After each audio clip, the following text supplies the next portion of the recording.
Hello everyone, welcome back to my new mini blog. তোমরা সবাই কেমন আছো? আমরা খুব ভালো আছি। তোমরা যদি আমার আগের ভিডিও দেখে থাকো জানবে আমাদের এখানে আমরা একটা ব্লাড ডোনেশন ক্যাম্পের আয়োজন করেছিলাম। তো সেখানেই যাওয়ার জন্য রেডি হয়ে নিয়েছিলাম। এবার চলো তোমাদেরকে দেখাই আমাদের ক্যাম্পের জায়গাটা। তো এটা ছিল ঢোকার এন্ট্রান্স গেটটা, আর এর সামনে আমরা কফি স্টলটা বসিয়েছিলাম।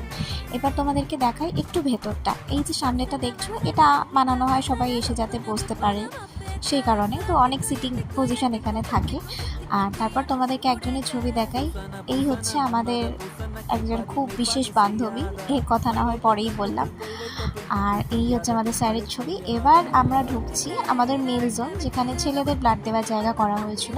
ছেলে আর মেয়েদের ব্লাড দেওয়ার জায়গাটা আলাদা করেই করা হয়ে থাকে। তো আর এর বাঁ দিকে রেখেছিলাম আমরা গিফটিংয়ের জোনটা, আর এদিকে কোল্ড ড্রিঙ্কস, জল, গ্লুকোজের তো ব্যবস্থা ছিলই। আর এরপর ছিল এই যে এটা মেয়েদের জায়গা, এটা ফিমেল জোন ছিল। আমি যখন গেছিলাম অনেকটাই ভিড় হয়ে গেছিলো।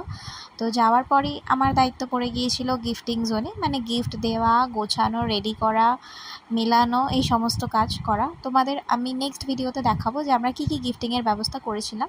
সেটা আর এই ভিডিওতে দেখালাম না, অনেকটা বড় হয়ে যাবে ভিডিওটা ওই জন্য। তো গিফট দিতে দিতে গোছাতে গোছাতে অনেকটাই রাত হয়ে গেছিলো, এতটাই লেট হয়ে গেছিলো যে নিজের ভিডিও করার মতো আর সময় সুযোগ পেয়ে আর উঠিনি। আর তোমাদেরকে একবার রাস্তাটা দেখাই, দেখো তখন প্রায় 12টা থেকে 12:30 বাজে, রাস্তা পুরো শুনশান ছিল, তখনও আমাদের ক্যাম্প হচ্ছিল। আর তারপর রাতে বাড়ি ফিরে চলে এসেছিলাম। আর রাতে ডিনারটা আমি বাড়িতেই করেছিলাম, আমাদের সবার জন্য সেদিন বিরিয়ানিই ছিল। আজকে ব্লগটা এটুকু থাকলো, ভালো লাগলে প্লিজ লাইক, শেয়ার, সাবস্ক্রাইব করে দিও। দেখা হচ্ছে পরের ব্লগে। Bye bye.